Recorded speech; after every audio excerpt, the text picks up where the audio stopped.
നമ്മുടെ വീട്ടിലെ കൊച്ചു കുട്ടികള് ചെറിയ ചെറിയ കാര്യങ്ങൾക്ക് കരയോ ദേഷ്യപ്പെടുകയോ ഒക്കെ ചെയ്യുന്ന സമയത്ത് നമ്മൾ പലപ്പോഴും ആ കുട്ടികളോട് പറയുന്ന വാക്കുണ്ട് ഈ ചെറിയ കാര്യത്തിന് കരയരുത്, ഈ ചെറിയ കാര്യത്തിന് ദേഷ്യപ്പെടരുത് എന്നൊക്കെ പറഞ്ഞിട്ട് ആ സിറ്റുവേഷൻ നമ്മൾ ഹാൻഡിൽ ചെയ്യാറുണ്ട്. എന്നാൽ അത് കുട്ടിയുടെ മനസ്സിനകത്തേക്ക് അത് കയറുകയും അവൻ ഇമോഷൻസ് സപ്രസ് ചെയ്യാൻ തുടങ്ങുകയും ചെയ്യും.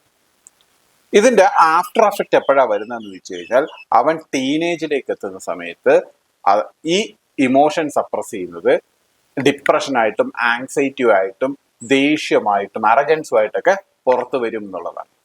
അപ്പൊ ഇത് ഉണ്ടാകാതിരിക്കാൻ വേണ്ടി നമ്മൾ ചെയ്യേണ്ട വാക്കുകൾ എന്ന് പറയുന്നത് നമ്മൾ നേരത്തെ പറഞ്ഞ വരികളെ ഒന്ന് മാറ്റി എടുക്കുക.